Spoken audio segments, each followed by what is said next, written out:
Bhaktivedanta Swami, Srila Prabhupada ki, ISKCON's founder Acharya Srila Prabhupada ki, and that's Gaudiya Vaishnava Vrinda ki, Namacharya Srila Haridas Thakur ki, Prem Se Gurus Krishna Chaitanya Prabhu Nityananda, Shri Advaita Gadadhar Shivasti Gaurava Vrinda ki, Shri Radha Krishna Gopinath, Shankun Radhakun Giri Govardhan Dham ki, Shri Vrindavan Dham ki, Shri Mayapur Dham ki, Shri Jagannath Puri Dham ki, Shri Nitai Gaura Hari ki, Shri Nitai Sachi Sutta ki, Srila Prabhupada ki, Shri Harinam Sankirtan ki, Go Premanandi, all glories to this and devotees. All glories to this and devotees.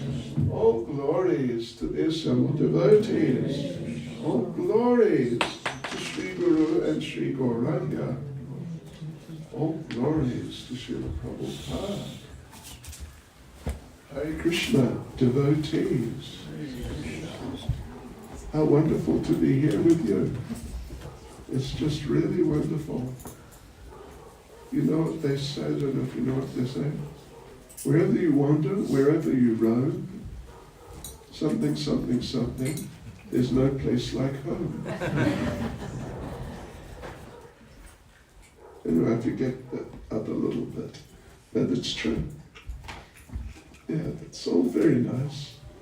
You know, we were in India, in West Bengal, basically, and of course we had to attend meetings and things like that, but a lot of the time we were just out in Bengal videoing, and we went to some just amazing, really amazing places. I mean, just amazing. You know, I'll just mention one, is that in a place called Japa, is that the place? Diga. There, the government, on sort of the, well, for different reasons actually, but part of it was because of the appeal of our ISKCON devotees, that, you know, the intensely racist program in the big Jagannath Puri temple, you know, is not to our liking, and Srila Prabhupada was extremely strongly opposed to it. So I assume you've heard what they did. They built another temple, and it is actually the same size as the Jagannath Puri temple. Or, I mean, the grounds are bigger, it's more than 20 acres. It's big. It's really big, and the buildings are really big, built by the government. And then they just handed it over. I mean, we'll see how it goes, but so far it's been handed over to Srila Prabhupada's ISKCON to run. Yes. And we were there, and ISKCON is definitely running it. Although, funny thing, because it belongs to the government, it doesn't belong to us. But we told them the day before we wanted to video the place. And they said, you know, they were fine with that, but because it doesn't belong to us, it belongs to the government, they have to ask the chief magistrate if we can do that or not. So they did, and we didn't know what to expect. But the chief magistrate, it seems, was really nice, and he just let us do whatever we wanted. Absolutely, whatever we wanted. So it was amazing, truly. I mean, the place is massive. It's really big, but it's really nice, and very nicely run. Anyway, if you get the chance when you go to India next time, go to Diga, and I tell you, you'll be astonished. You really will. It's actually a tourist area. Yeah. And loads of people coming every day. Anyway, you know, the thing is though, now in regards to us, and our program this evening, the thing is that on Tuesday, it is Gorpanima, of course, and you know, such an extremely important and wonderful day in our calendar. One of the just very, very most wonderful. So what we were doing, particularly around Bengal, or Calcutta in fact, we did a seminar, you could say, on the teachings of Lord Chaitanya, but particularly in the sense of teachings, or you know, leelas, you could also say, which we can learn from. And as I started kind of looking things up and seeing what we could focus on, I realized there's just so many lessons, just really nice lessons. They're just everywhere. in Chaitanya Charitamrita. They're also everywhere in Chaitanya Bhagavat. But I will start off this evening with a pastime from Chaitanya Charitamrita. And I assume everyone has read Chaitanya Charitamrita. Am I right in assuming that? Why not? Anyway, should you? Because the thing is, ultimately you don't really know what you're missing. Gosh, it's incredible. It's just truly incredible. So anyway, so there's one, there's so many, but there is a particular pastime I'm kind of very fond of, you could say. But it is a pastime, as I recall, it's from the Antya-lila, so it's right at the end, more or less. And, if you haven't read the Chaitanya Charitamrita, you're unlikely to have really encountered it. But it's a great story. So let's do that first. But first, please repeat after me. Jai Jai Shri Chaitanya Jai Nityananda. Jai Jai Shri Chaitanya Jai Nityananda. Jai Advaita Chandra Jai Gaura Bhakta Vrinda. Jai Advaita Chandra Jai Gaura Bhakta Vrinda. Jai Jai Shri Chaitanya Jai Nityananda. Jai Jai Shri Chaitanya Jai Nityananda. Jai Advaita Chandra Jai Gaura Bhakta Vrinda. Jai Advaita Chandra Jai Gaura Bhakta Vrinda. Jai Jai Shri Chaitanya Jai Nityananda. Jai Jai Shri Chaitanya Jai Nityananda. Jai Advaita Chandra Jai Gaura Bhakta Vrinda. Jai Advaita Chandra Jai Gaura Bhakta Vrinda. Now, unfortunately, also, I've had this long-standing now for several weeks, sinusitis. And, I'm functional, but it's not easy. So I definitely shouldn't sing. It's not good. Yeah. So, but anyway, we'll try and say a few words. So this pastime is described in somewhere. Oh, here it is. Oh, no, it's not. But it's in, it is. It's Antya-lila, chapter 10. And the sort of prelude to it is that Lord Chaitanya goes early in the morning to the Jagannath temple in Jagannath Puri, and he starts this tremendous kirtan, just really, truly, extremely powerful, very amazing kirtan.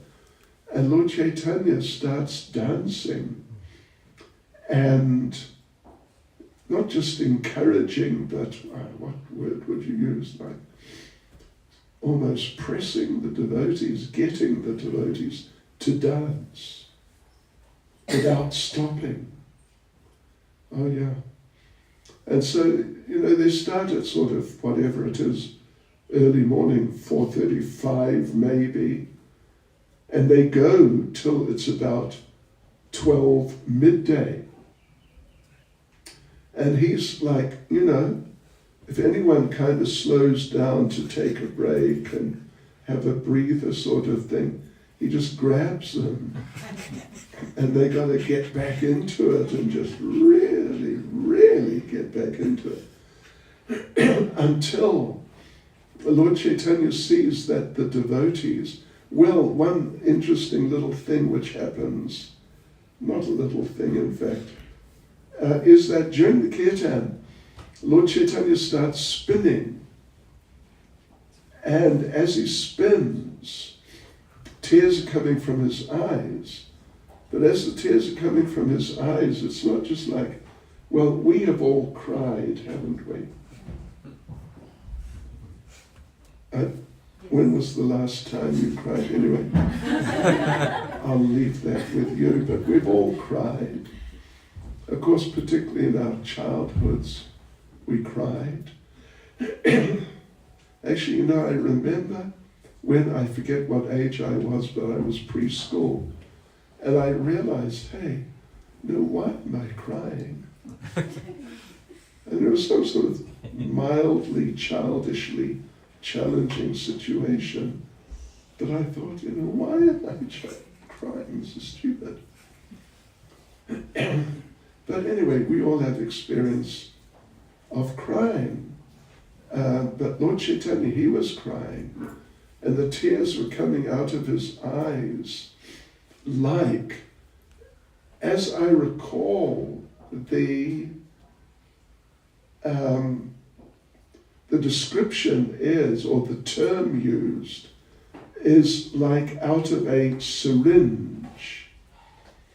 A hose might possibly be more suitable.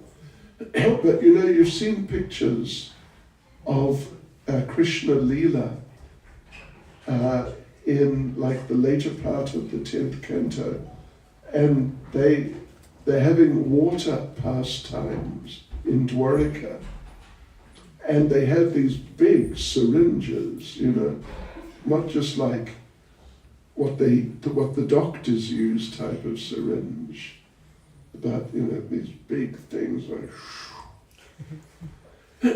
So that was more what it was like when Lord Chaitanya was spinning, and he was just so overwhelmed in ecstasy.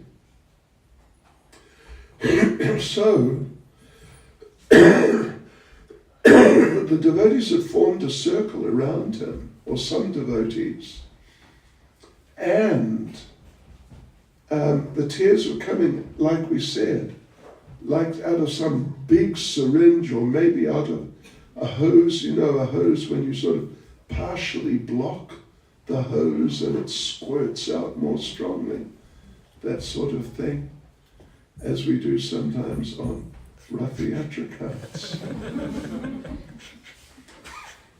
So everyone was saturated, just from head to toe, totally wet from the tears of Lord Chaitanya. Amazing. So it just went on and on and on, from the early morning right through the morning up till the late morning and sort of midday or thereabouts. And Lord Chaitanya was so into it that he just wouldn't let the devotees stop. But the devotees, many of them, it was becoming physically a bit much. So actually what it describes, the way it describes here, is that Lord Nityananda found a way to end the kirtan.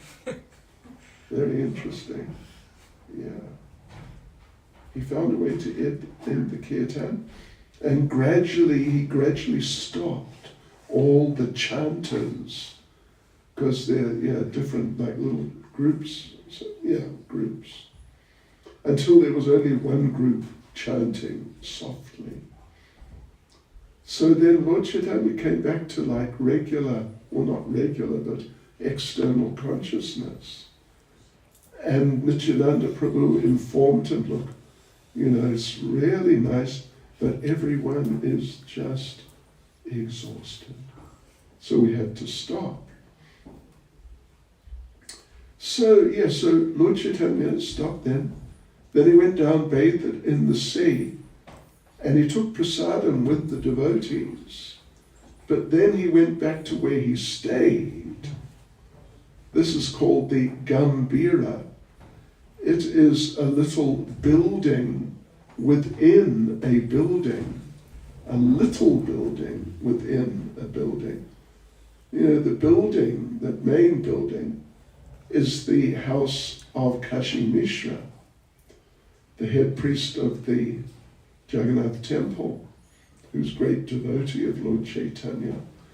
And in one of the rooms there, a little building has been built called the Gambira for Lord Chaitanya himself to use personally. But it's only about 4 feet high. And I've seen it, but I forget exactly how long. But it's really small. And it is literally a building within this building. So Lord Chaitanya went back, as he would always, after lunch, or often he would have lunch back by the Gambira. In this case, he had lunch elsewhere with the devotees. But then he went back to the Gambira, his place of residence. And the practice was that Lord Chaitanya, after taking lunch, he would then rest. Every day he would lie down and transcendentally sleep. Not like we do. You know, Tamagun, here I come, that sort of thing. But he would fall asleep in a very transcendental spiritual way. And while he was sleeping, Govinda, his assistant, would massage him. And this is what happened every day. And Govinda would start massaging before the Lord went to sleep, but when the Lord was lying down. And then when the Lord actually fell asleep, Govinda would stop the massage. And like I mentioned, normally Lord Chaitanya would take lunch by the Gambira, just right there.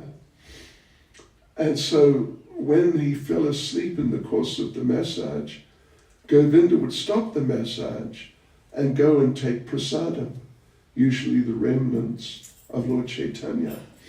Now this day, Lord Chaitanya was really, seriously, transcendentally tired. So he just lay down wherever he happened to lie down. And it happened to be right across the entranceway to the Gambira. Yes. So he's actually leaning against the building and blocking the door. You know, as I remember, I haven't been there for a few years, maybe 5, 6 years. I think the entrance is in the front, isn't it? It's in the front. And it's a couple of, at least a meter wide or a bit more. And like maybe 4 feet or 4 or 5 feet wide. Lord Chaitanya was very tall. So now he's lying across the doorway, which is 4, maybe 5 feet wide. So he's just blocking the doorway, and he is lying on his side, and so his back is leaning against the entranceway area, including the actual door of his residence. And Govinda was the personal servant of Lord Chaitanya. Actually, Govinda was also a disciple of Ishvarapuri, Lord Chaitanya's spiritual master. But Ishvarapuri, just shortly before he left this world, he instructed Govinda that what I want you to do now, just this is now your program, is you become the personal servant of Chaitanya, my disciple. So Govinda went, and because Ishvara Puri, Lord Chaitanya's spiritual master, had given that instruction to Govinda, but Lord Chaitanya accepted it, and he accepted him as his servant, and he treated him as his servant. Yeah. He was quite, sometimes at least, he was a little forceful with him to get things done. So there's Lord Chaitanya, and lying down on his side. It's interesting, it would appear from that Lord Chaitanya is a person who sleeps on his side. I actually happened to read a little about sleeping positions not long ago, a couple of months ago or something. And they said, sleeping on your back is best. That's what they said. But they said sleeping on your back is not so good. Sleeping on your side is not so good. I happen to sleep on my side. And they're not going to stop me.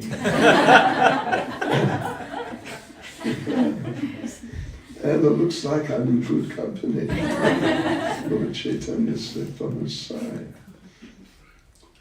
But the problem was that Govinda could not get to his back because the massage is done. You don't really, to my knowledge, see people getting massaged on their stomachs and chests. At least not in my experience. It's more back, legs, arms. Of course, Prabhupada also took massage. Some people regard massage as being like a luxury. Prabhupada was massaged twice a day, morning and afternoon. And Prabhupada said that he felt it extended his life by a couple of years. Yeah. So, interesting.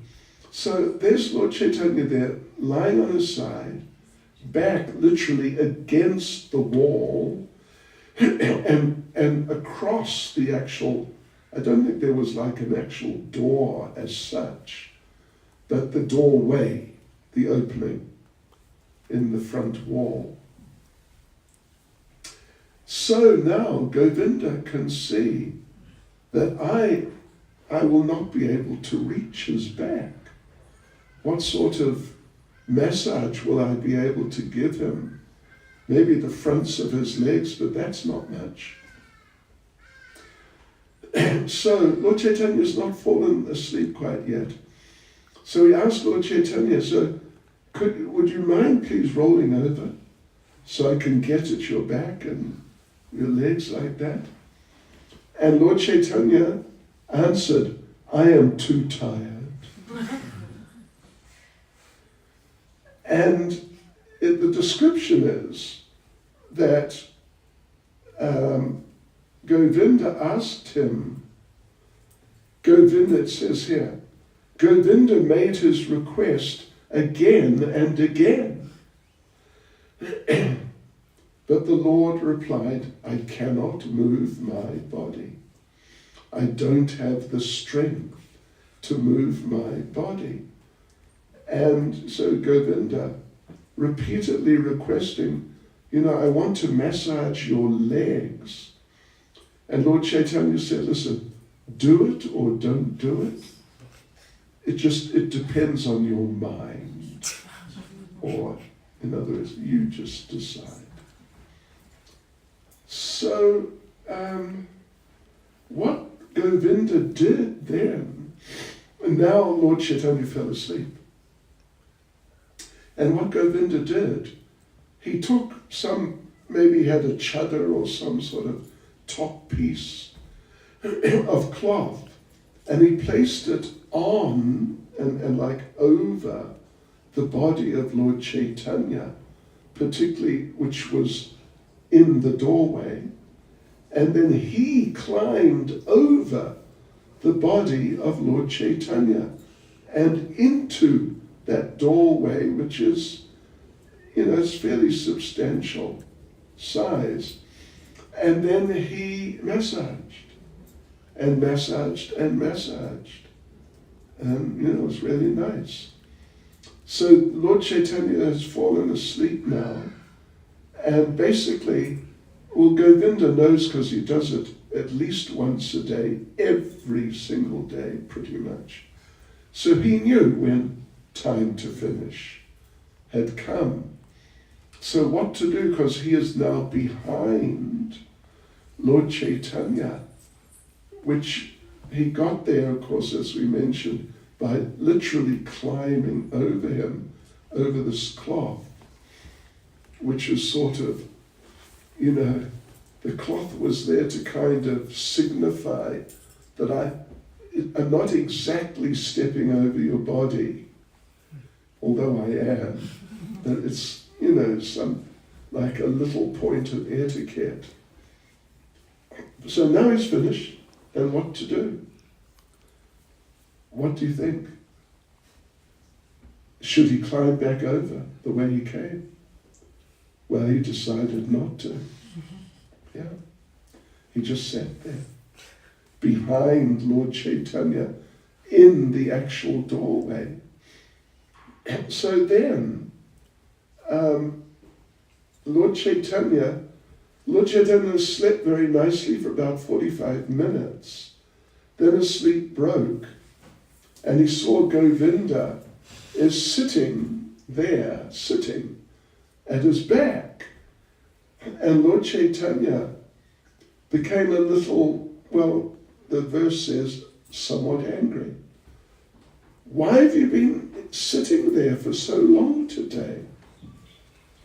And why didn't you go and, when I fell asleep, why didn't you go and take prasadam as you do every day? And, Govinda did not answer. He just sat there. But he mentally answered. He mentally replied. And in his mind he said, my duty is to serve, even if I have to commit offenses or go to hell. I would not mind committing hundreds and thousands of offenses for the service of the Lord, but I greatly fear committing even a glimpse of an offense for my own self. So he didn't say this. Of course, Lord Chaitanya is omniscient, so, he's also telepathic. He can just, tune into all of us and find out what we're thinking of right now. And, you can imagine, sometimes for some, it might be a bit embarrassing. So Lord Chaitanya understood, although Govinda did not say a word. All Lord Chaitanya did was he got up and just carried on with whatever other things he was doing. So, let me just read what it says here. It was Govinda's practice to go take lunch when the Lord was asleep. On that day, however, seeing the Lord's weariness, Govinda continued massaging his body. There was no way to go. How could he leave? When he thought of crossing over the Lord's body, he considered it a great offense. Yes, we just read that, didn't we?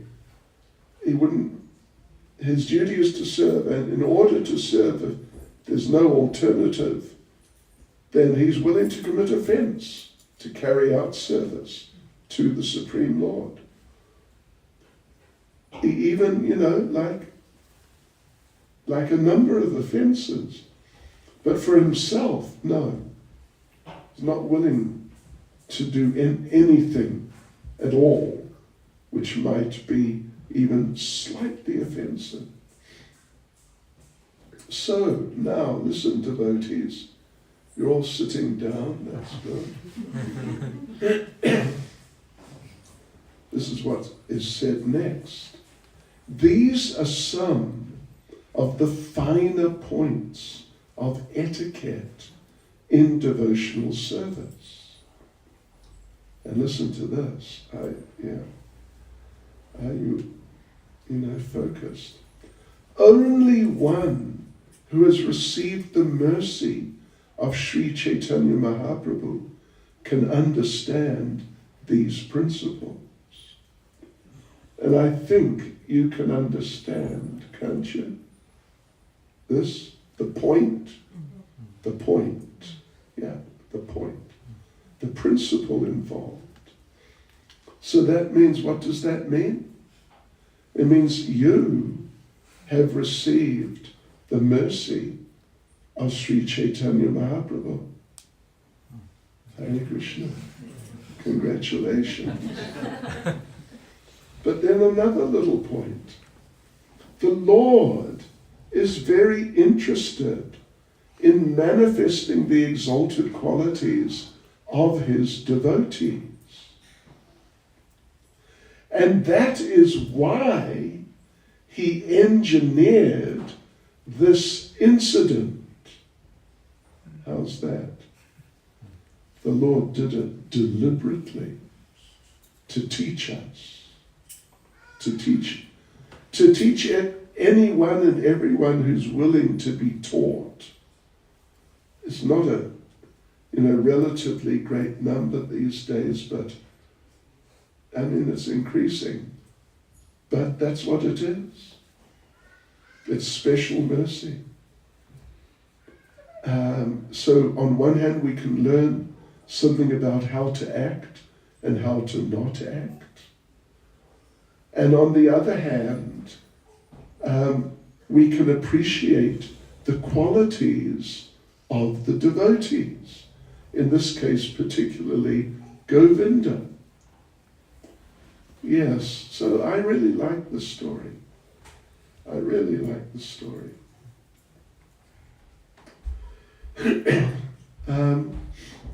Let us have a look at something else. I'll just have to locate it. It won't take a minute or 30 seconds or something. I would have to do it.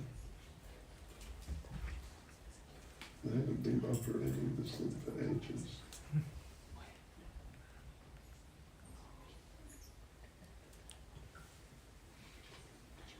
I can't, or can I?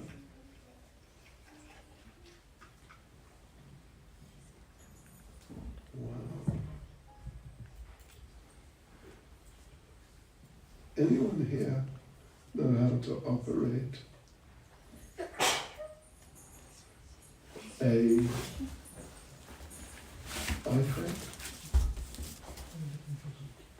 I just want to get out of this one into the menu so I can select another one.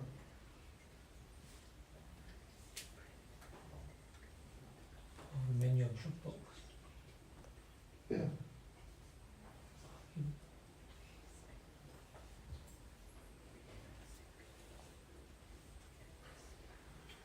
That's it, you did it.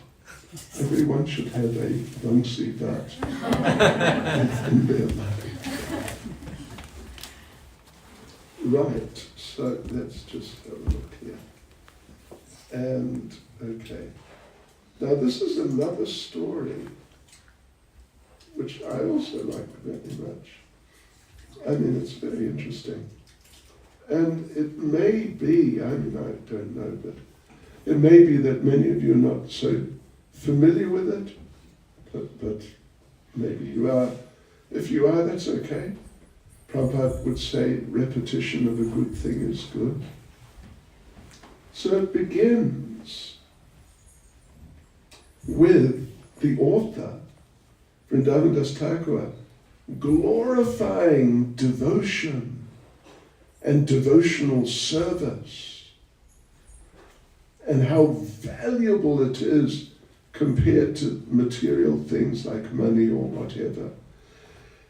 So he says, if someone has devotion, then everything is well. But without devotion, even the position of a king is inauspicious.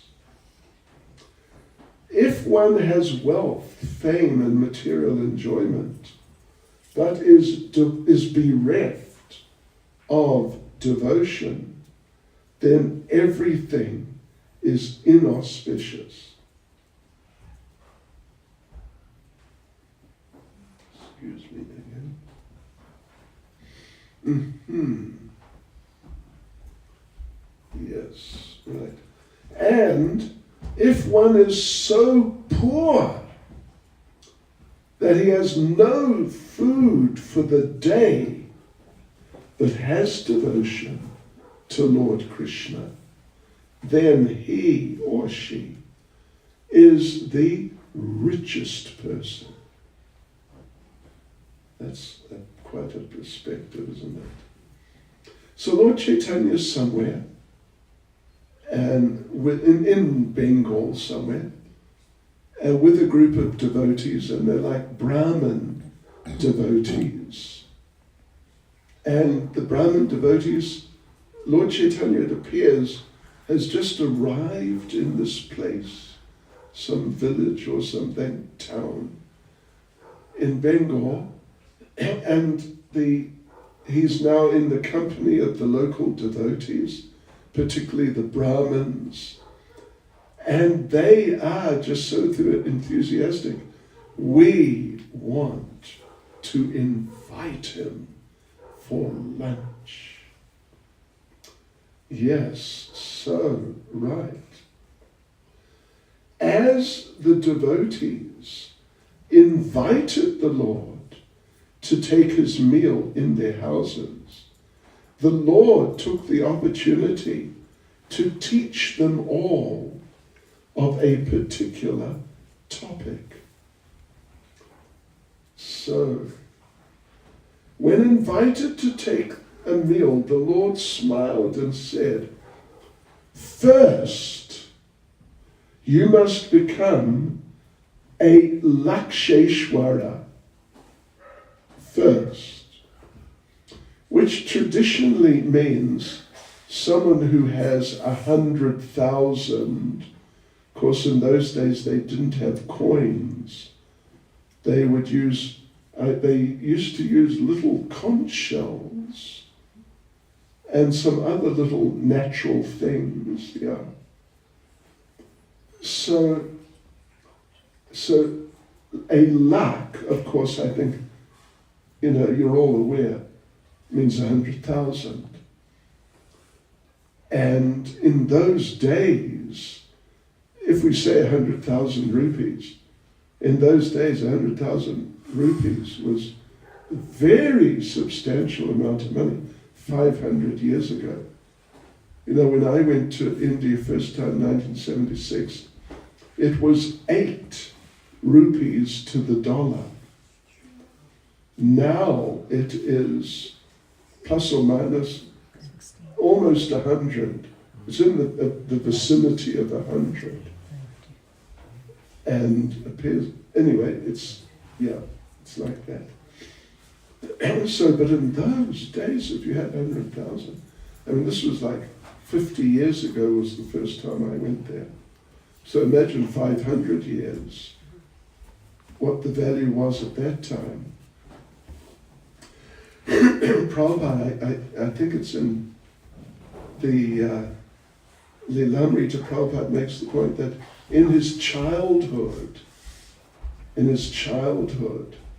because he was born in 1896, so it's really quite some time ago, his father could buy enough provisions, like vegetables and grains and rice and all that, to last the whole family a week with, I think, 1 paisa.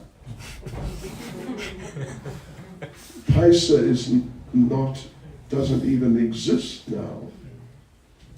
It was 100th of a rupee. But even a single rupee doesn't really exist now. Not much. Someone gave me a 1 rupee note. And other devotees saw it. And they said, "Oh, you got 1 rupee, where'd you get that from?"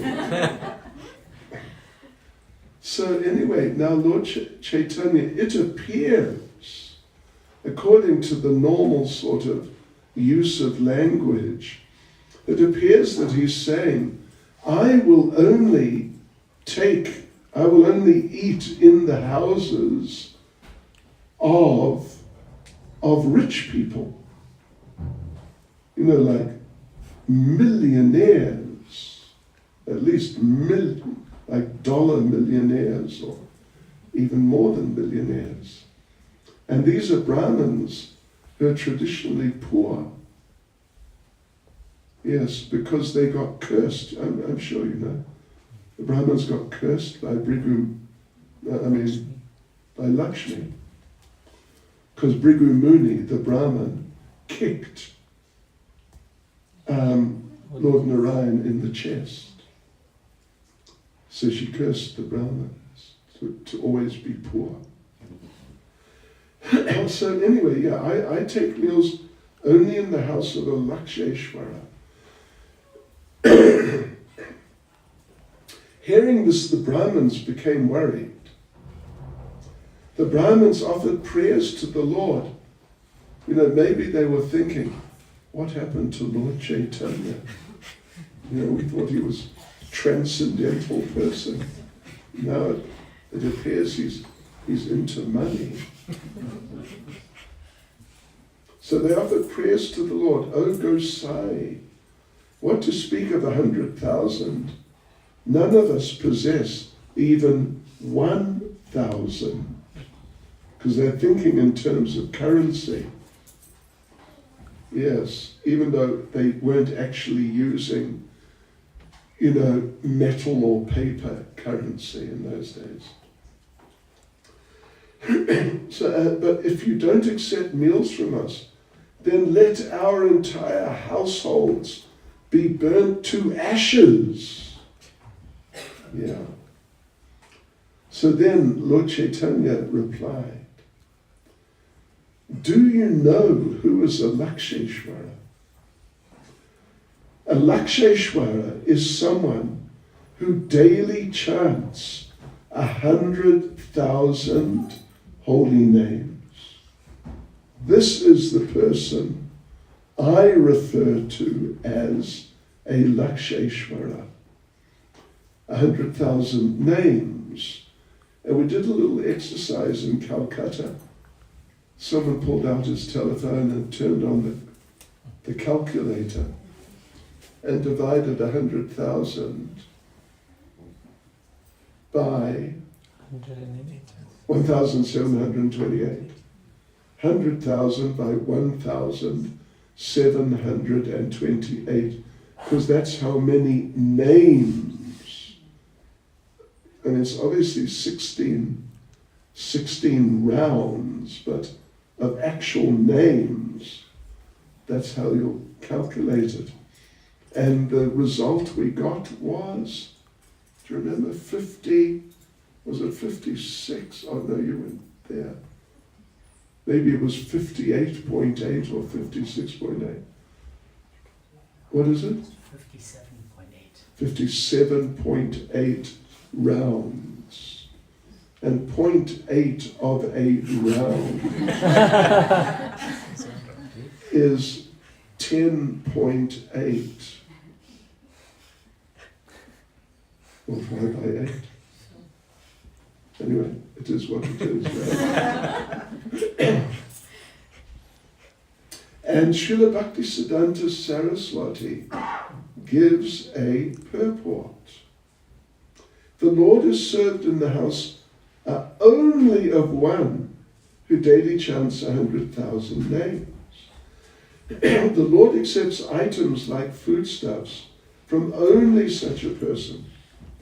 For one who does not chant 100,000 names, the Lord does not award the good fortune of his service by accepting his offering.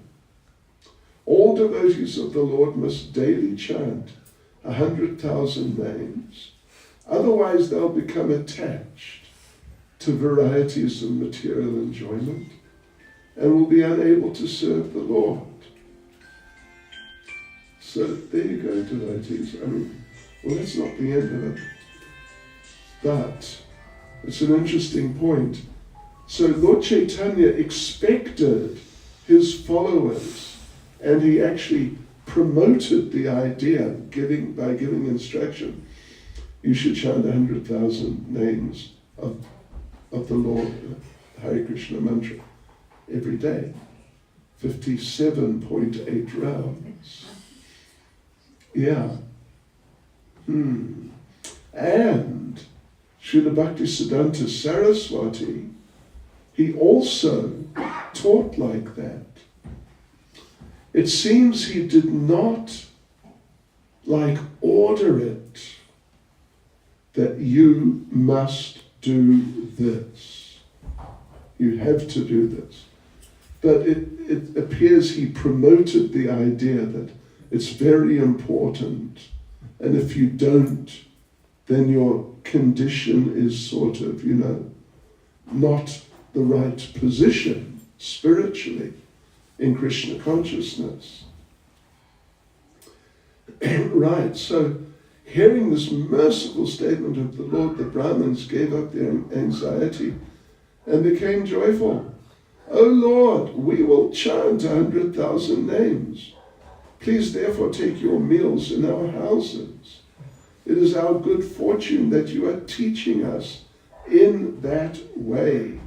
So then they all began chanting 100,000 names every day. Yes.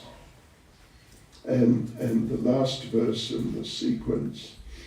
In this way the Lord of Vaikuntha enjoyed in the ocean of devotional service by inducing others to take up the process of devotional service.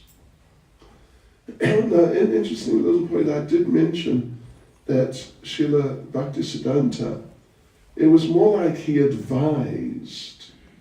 It was definitely not like with Srila Prabhupada, who gave an order, it's clear, and repeated the order, just repeatedly, in fact, again and again and again and again, perhaps more frequently than any other specific point he addressed, maybe. So, yes, it was quite some years ago. It was probably a good 15 years ago, could have been more. We were in Jagannath Puri, a small group of us, and we went and visited what they call the Chatak Parvat Gaudiya Mat temple. You know that one? It's not far from the Chatak Parvat. It's the one which has the house of Srila Bhaktisiddhanta up on, it's barely a hill, but just a slightly raised piece of ground. So we went there and just, spent a little time there. We met one devotee, one sannyasi, one of their sannyasis, and he started discussing things with us just a little. And he said, there's a problem here. Meaning not just that temple, but in the whole, their institution. That Srila Bhaktisiddhanta Saraswati, he said you should chant 100,000 names, but nobody does here in their place. Yeah. And he said, and in fact, I've inquired, I practically never visit their places, but have done on I mean, literally, you could count the number of times on the fingers of one hand. And I asked them, how many rounds do you chant? Most of them say, at least 4. Haribol. To which I say, good luck. Right. So anyway, now what should we start thinking? Should we start thinking we have to start doing 100,000 names? What do you reckon? Are you ready? Tayare. However, Srila Prabhupada, well, you may have, if you haven't, you definitely should or must even, read the book of Mukunda Maharaj, Miracle on 26th Avenue. It's a good one. It's really good. And there, because he was the one who discussed, the first one to discuss with Prabhupada, how many rounds should we be chanting? What's the right thing? And you probably heard, if you haven't read that book, but you probably heard of the discussion. Srila Prabhupada just initially just straight out just said, everyone should chant 64 rounds. And Mukunda Maharaj was just shocked. And Prabhupada could see.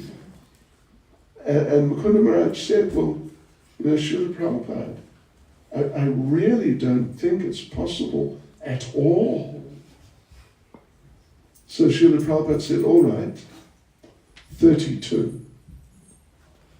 And Mukunda Maharaj again said, Prabhupada, I think the devotees will just not be able to do it. And then Prabhupada said, all right, then at least 16, but no less. So that was the first time that Prabhupada made that was the time Prabhupada made the decision. Otherwise, you'd be doing 32, maybe 64 a day, sure. And during our Japa workshops, we occasionally have 64 rounds days, and it's quite a thing. You got to get into it and keep into it. Otherwise you sort of fall away. Right. So what does it mean? Because Srila Bhaktisiddhanta said, what did he say? That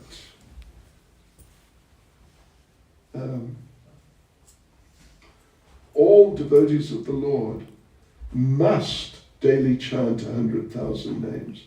Otherwise they'll become attached to varieties of material enjoyment and will be unable to serve the Lord. Means they'll just drift away from Krishna consciousness and everything which Krishna consciousness is made up of. However, Srila Prabhupada, let us read here.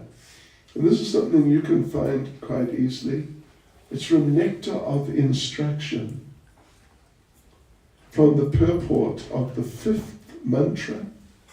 I assume you've got, or many of you have got Nectar of Instruction at home. This is what Prabhupada says in terms of like the number. The Krishna consciousness movement prescribes 16 rounds daily because people in the Western countries cannot concentrate for long periods while chanting on beads. And devotees, interesting little social point. I read this exact thing in Calcutta, in one of the temples there, but it's quite a temple, there's probably 40 devotees there. So I read this sentence that we prescribe 16 rounds daily because people in the Western countries cannot concentrate for long periods while chanting on beads. So I said to the devotees that, did you know? Have you heard? India is now a Western country. Thanks to Mr. Modi. It's really Westernized. So therefore, devotees from India who live there, they also have to chant 16 rounds. So, right, therefore the minimum number of rounds is prescribed. However, Srila Bhaktisiddhanta Saraswati Thakur used to say that unless one chants at least 64 rounds of Japa, 100,000 names, he is considered fallen, patita. According to his calculation, this is Prabhupada speaking, according to Srila Bhaktisiddhanta's calculation, practically every one of us is fallen. But, and here we go, this is very important, but because we are trying to serve the Lord with all seriousness and without duplicity, we can expect the mercy of Sri Chaitanya Mahaprabhu, who is famous as Patita Pavan, the deliverer of the fallen. So that's Nectar of Instruction, the fifth mantra. I mean, there's quite a bit more in the purport, but read through and you'll find it for yourselves. So yes, right, now, see, the point is this, the point, devotees of the Lord, is as follows. That someone on the level of Srila Prabhupada has the right to modify certain requirements in Krishna consciousness. Yeah. Because he is, in a technical sense, he is founder acharya, substapika acharya. And when a person is founder acharya, they have certain rights which go beyond the rights of a sort of, if there is such a thing, regular acharya. Yeah. And Prabhupada did things. He modified certain things which shocked some of his contemporaries. Like he let ladies live in the ashrams. Yeah. Obviously separately from the men, but in the same types of ashram buildings. And that's, of course, back in the old days, if anyone was a devotee or said to be, it meant they were living in a temple. It was maybe 10% or less who were not living in the temple, who were living outside working, and family people, family devotees like that. Yeah, really a minority. So anyway, an interesting point, Srila Bhaktisiddhanta, when he gave initiation, he did not emphasize, or he did not order that you must chant the four regulative principles. Chant them. You must follow the four regulative principles. He would mention them sometimes, but it was not part of, like, first initiation, that you must say, I will chant at least 16 rounds. And you must say what are the four regulative principles which you are going to follow. So Prabhupada's approach was different in that regard. And, it's just because someone has started to introduce some things, sort of like some adaptations, not like just new things, but just applying the existing standards in ways which haven't really been applied before. I mean, it doesn't necessarily mean that person is a founder acharya. They could just be a mental speculator. Yeah. But Prabhupada was founder acharya. He said he was. He was the person who said he was founder acharya. And he insisted that he be referred to as such.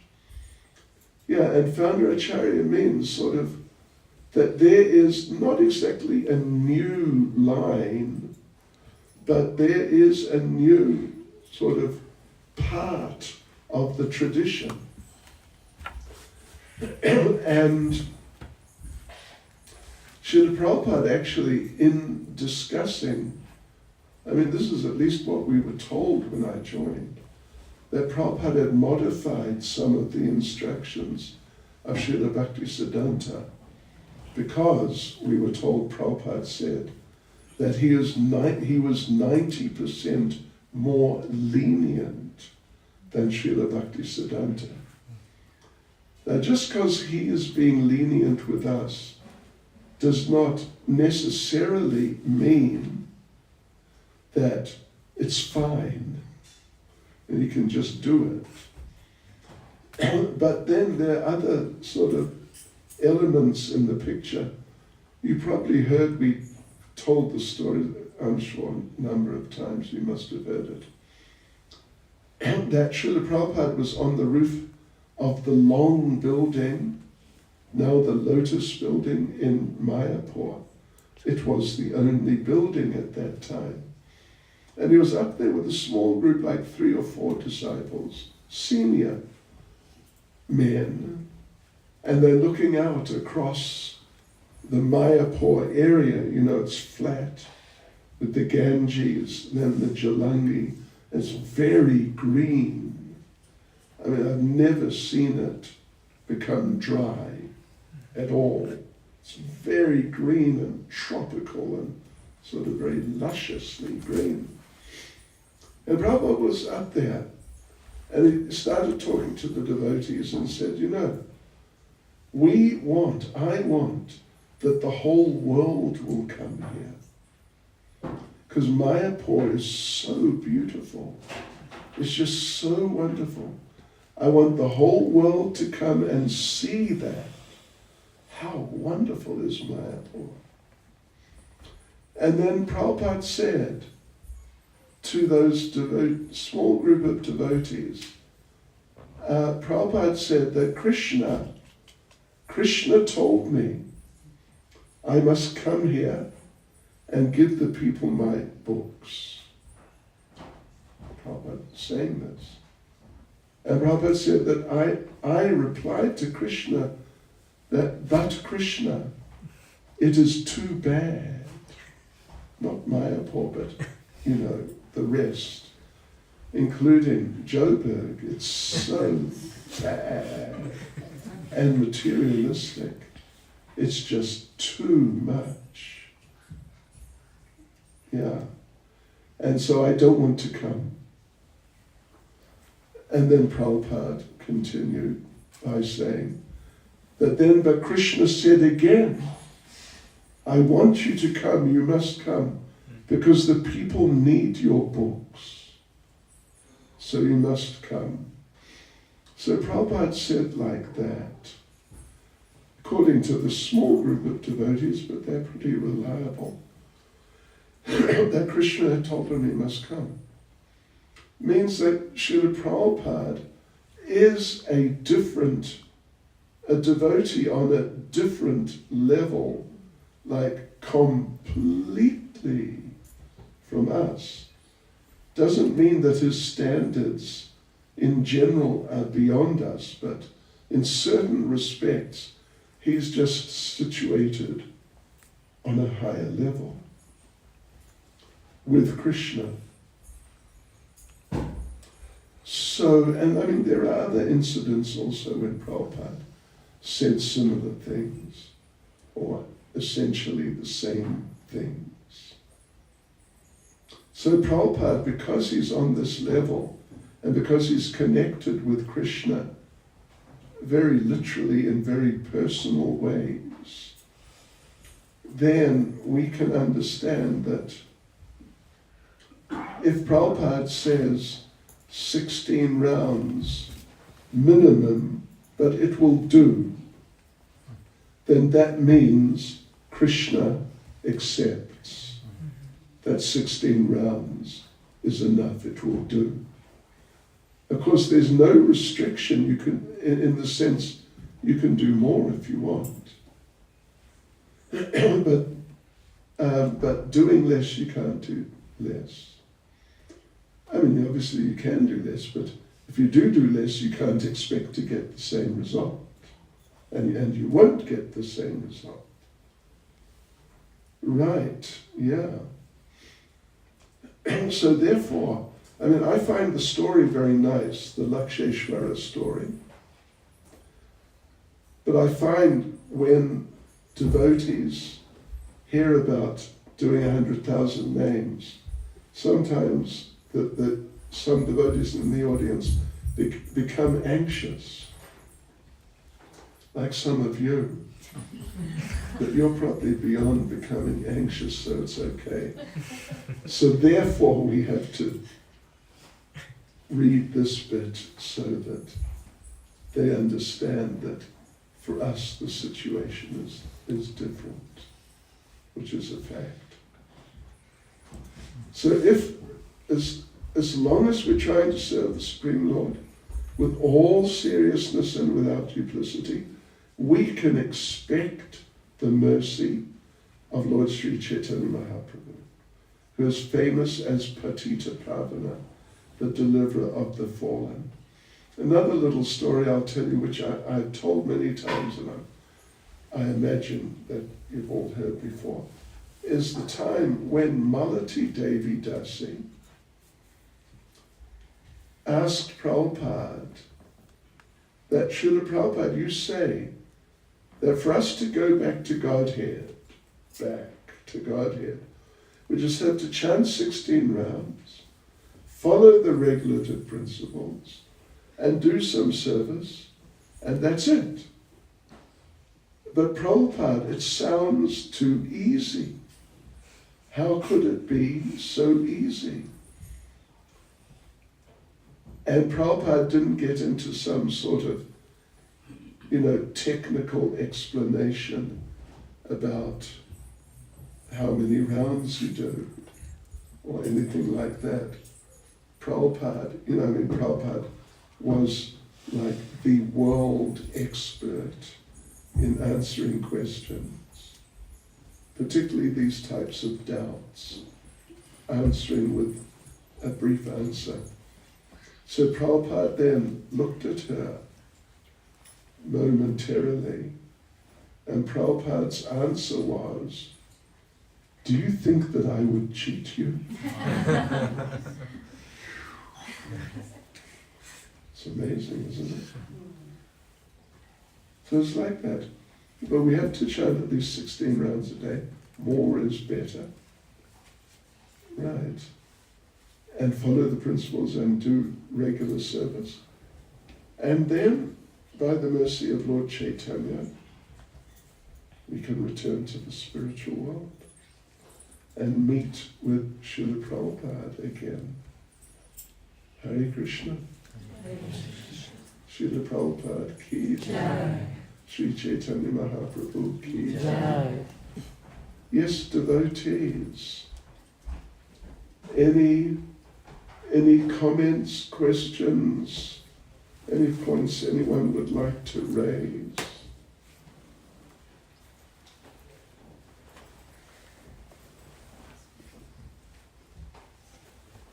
If not, it's okay, but if someone has it, it's also okay. Yes, probably. very much. Thank you for a wonderful lecture. It's a bit of a sort of obvious question, but besides going out and doing Harinam Sankirtan and spreading the holy name, what else can you do that will really please Chaitanya Mahaprabhu? Yes. Well, I'm sure you included in what you mentioned, although you didn't exactly speak it, but I'm sure you included book distribution. You know, Prabhupada really wanted his books distributed. He really, really wanted them distributed. There's one, I think there's a video of it, where Prabhupada says if he reads one sentence, or maybe one page first, if he reads a sentence, if he reads a word, his life will be changed. Yeah. Because the thing is this, and it's a good idea to meditate on this and consider the implications like that of this, is that Srila Prabhupada was so expert. I mean, expert's the wrong word because it tends to imply just, super clever, someone like that. But, so fantastically deeply on the transcendental platform, and so fantastically deeply conscious of all the scriptures and the teachings of the previous acharyas, just to such a degree that his words, which particularly are available in his books, of course they're available in lectures, even letters. I mean, not all letters, if you go through, occasionally you find a letter, and it's obviously just very personal for that particular person. And it's not, you can see it's not intended for general application. But when you go through these things, and you go through them and through them and through them and through them, and just again and again, then it starts becoming clearer how, shall we say, empowered, what Shakti Srila Prabhupada had is just so completely different to any, at least, of his contemporaries. It really is. And therefore, we should, all of us should, study Prabhupada's books regularly. But, you could say, but, only if you study them regularly will you be able to sort of tune in and get it and see that, yeah, actually that's the way it is. His words are so uniquely powerful for changing and developing people spiritually, be they very new devotees or devotees that have been devotees for decades. Doesn't matter. Yeah. And by doing like that, anyway, it just becomes so clear. One thing I noticed more recently, I've been preparing for teaching the Bhaktivedanta. And literally going through so far the 7th, 8th and 9th cantos. and a couple of years ago I did a little bit of the 10th canto. So, I was noticing how Prabhupada was repeatedly, not every purport, but very regularly emphasizing how we're not these bodies. But each time he did it, it was in a different way. Yeah. Each time he did it was in a different way. To make that point, because some people think, yes, I became a devotee, some time ago, and then I read, yes, we're not these bodies, okay, that's fine, what's next? Because, like when you go to school, particularly school, you learn 1 + 1 = 2, 2 + 2 = 4, and then, you come to a point where you got it. And they don't continue teaching you that point. Next year or after a couple of years, they don't come to you one day and say, okay, listen, 1 + 1 = 2? Are you sure you got it? Do we need to discuss it further? That material knowledge acquisition process is very like that. It's very stratified. You go from one strata to another, and you leave the previous stratas behind. At least they don't remain as things you're like instructed in and tested on. But it's the things from the new level that you're then examined on. But Krishna consciousness works differently. But some of these devotees, not so much in ISKCON, in fact, it's very rare in ISKCON, to say the least, but in some other organizations, they definitely have this attitude that, right, we're not these bodies, got it. What's next?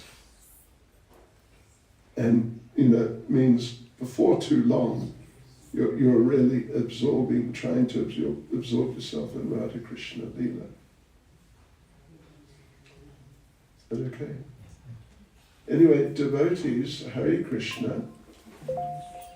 Thank you for listening very nicely.